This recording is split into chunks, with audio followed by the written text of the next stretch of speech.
We're going to be practicing some of the movements that we're going to see throughout the program.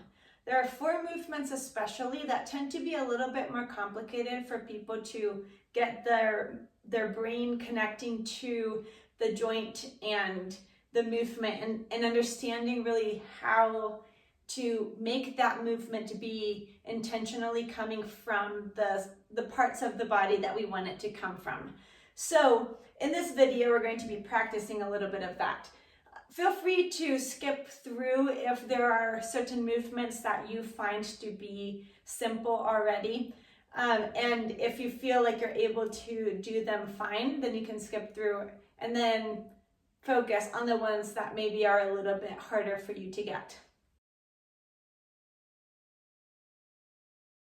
So we're going to start first with the movement of our femur. We are going to be doing a lot of movement through our femur.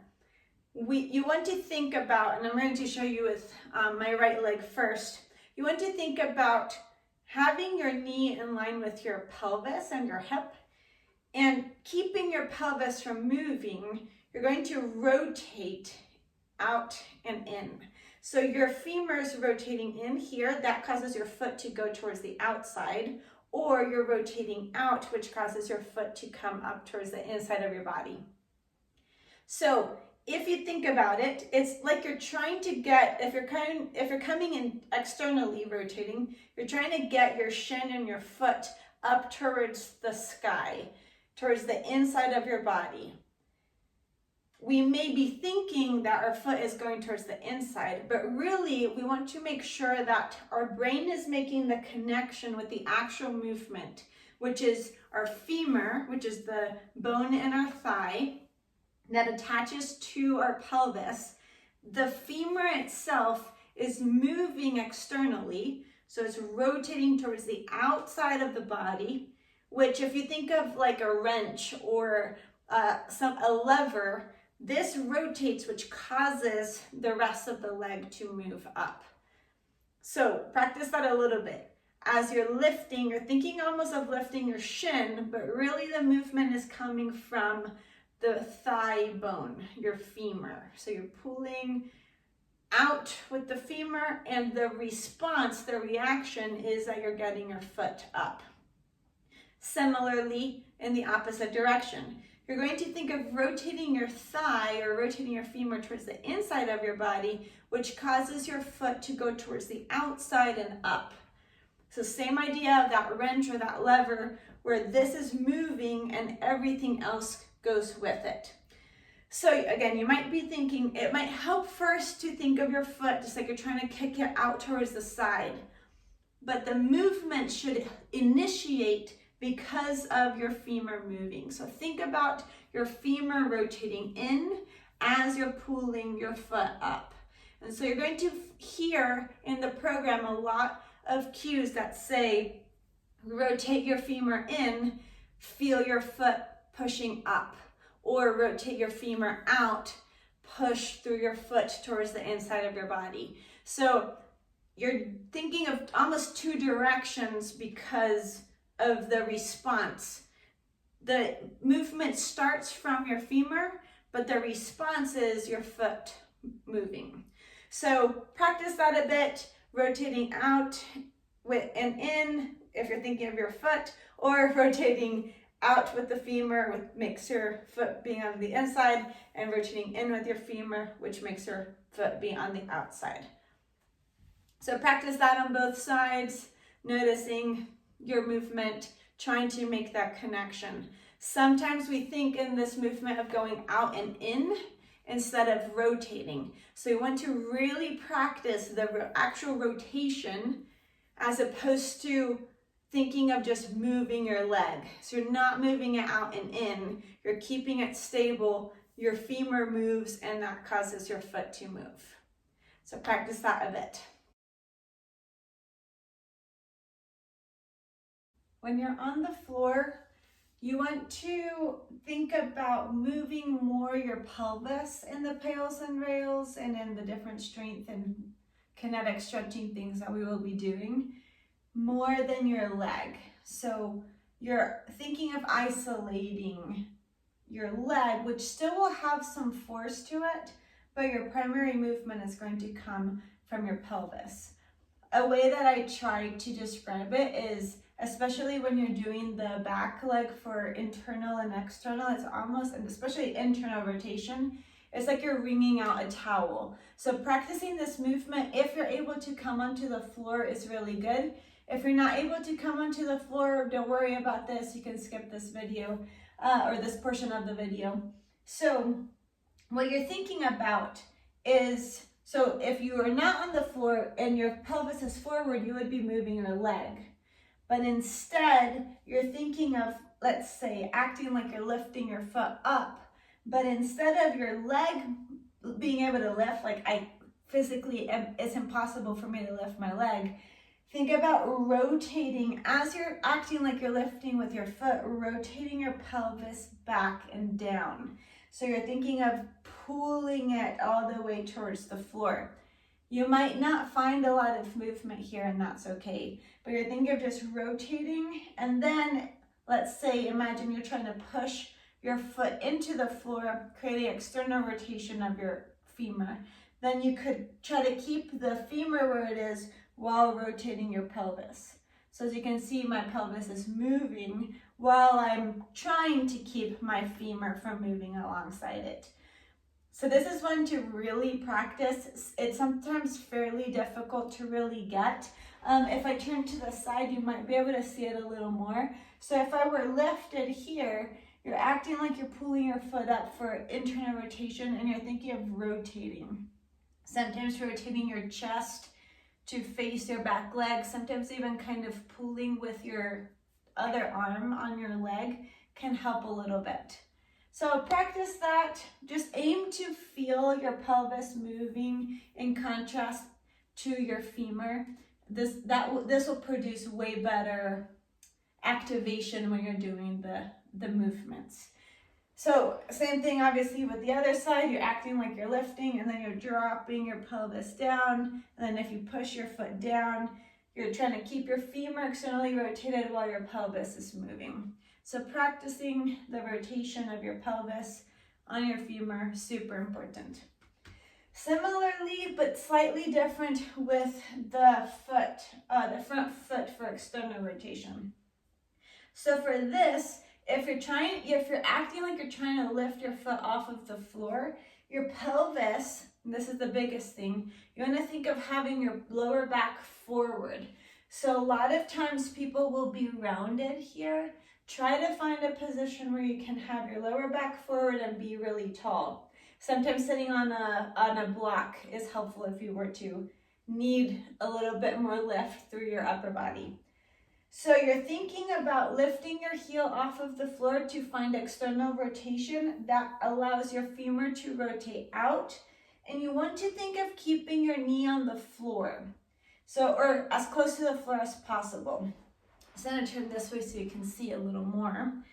You're acting like you're trying to lift, and that's pushing your bone of your thigh down. Now, if you were trying to push your heel into the floor for more internal rotation, the biggest goal here is to not let your knee come up, but to find almost a pressure through your shin and your foot into the floor and feel an internal rotation coming because of that pressure in the floor. Again, this is one of the more complicated ones, so it will require some practice. But you're thinking of rotating out externally. It makes your ankle be a little lighter. And if you're pushing your foot and your shin into the floor, think of rotating in with your thigh, with your femur, and that will allow for some internal rotation. In the movement, sometimes then we'll add, like if you're acting like you're trying to pull up with your shin for that external rotation, lightening your foot, you could pull yourself forward to find a deeper position, and then you could push down, find internal rotation, and pull your torso up. So just make sure you're practicing these regularly so you can get the movement into your body before you actually start the program. Another movement that tends to be a little bit harder for our minds to understand is the rotation of our tibia and fibula, which usually I just cue the tibia because it's the bigger bone. But you're thinking of moving the bottom of your leg in a rotational movement. That's helping our knees be a bit healthier. So you want to think about lifting your foot and you're rotating from up here, from your knee, you're rotating out to one side and then you're rotating towards the inside. The more bent you are, the more movement you can probably access. The longer your leg is, the harder it is to rotate. But this position is super important to train because this is often where we get more injuries. So trying to practice keeping your thigh from moving, you still make sure you have a bit of a bend, and flexing your foot, you're rotating from your tibia. So it's this whole bottom of your leg that's moving, and you're thinking of the outsides of your knee causing that rotation to happen. So straight-legged and bent. And then make sure you practice with both where you're moving side to side. And again, here we can always move our ankle and think that we're moving our tibia. So really being attentive. That's where here you're just practicing, you're just trying to get used to doing the movements so that when we're actually adding more force in these movements, your brain is already understanding the basic so that you can actually produce good force. So practice bent and straight-legged.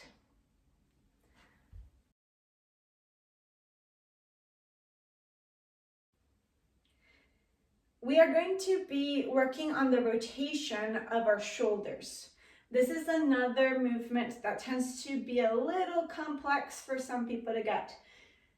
You want to think of this big bone, which is called the humerus bone, that attaches to your whole shoulder. Our shoulders are made to rotate as well as flex and extend in many different angles. So we're going to practice the rotation, just the rotation in this position, and then we'll practice it with a straight arm. So if you take your arms out kind of in like a scarecrow sort of position, you want to think about this bone rotating. So we're going to start internally. So it's rotating down towards the floor, which causes your hands to go down. So you want to think about that rotation from the capsule. So you're moving from the inside of your joint. Find the movement and go until your shoulder can go by itself. If I were to try to keep going here, my scapula will lift and try to help me keep going. So try to find it where it's only from your shoulder capsule. So you're rotating in and out. Sometimes some people find it helpful to move from your hand. So it's like you're thinking of moving your hand down towards the floor. And so if you think about that rotation, now have the movement start in your mind from moving the bone here in your joint. Again, we can do the movements, our body sometimes can do the movements, but sometimes they'll do it by compensating. So we want to be really intentional about what we're using to create the movements. So practice rotating internally, and then rotating externally, you want to almost think of, it's like you're trying to punch behind you. So you're rotating so that you can press towards the back of your body. Same thing. You're rotating as far as you can from your shoulder and trying to keep your spine straight. So a lot of times here, people start to lift their ribs and arch their spine to think that they're going further than they really are. So just keep your ribs and your spine straight and then rotate just from your shoulder. So practice that kind of punching behind, rotating with the hands down towards the floor, and practice to get this movement. And this movement can come side to side. You could do it in front of you as well.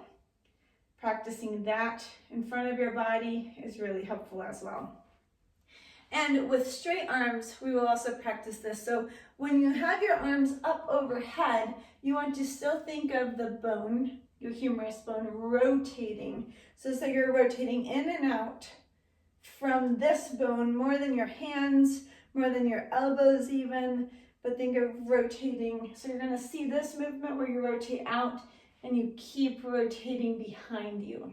That's a weird move for a lot of people. So you're thinking of having your palms facing you, you rotate to your palms out, and you keep rotating as you reach behind you. Then you keep rotating as you come next to you. So this is a movement, a rotational movement that we need for our shoulder health, but sometimes it's hard for our brains to get initially. So practice that movement so that you're prepared to really produce some force in it. For a lot of people, the movement of the spine can be a little bit complicated as well. So we're going to practice this movement. For the spine, it's helpful to practice it seated because you can be aware of your pelvis trying to help. So if you're in a seated position, you're going to think of rounding your spine, almost like you're trying to curl yourself down. So you're thinking of going from your top vertebrae, which start from your neck, all the way down to your lower back. Think about each vertebra rounding. So you're thinking of starting from the top, and so your chin maybe comes towards your chest. You start to round your upper back, and as you keep going, you're going to keep rounding as the vertebra, as you go down through your spine. Think of going as far as you can go and try to round even a little extra through your lower back. A lot of people have a lot of difficulty rounding their lower back. So think about trying to separate the shoulder, the scapula.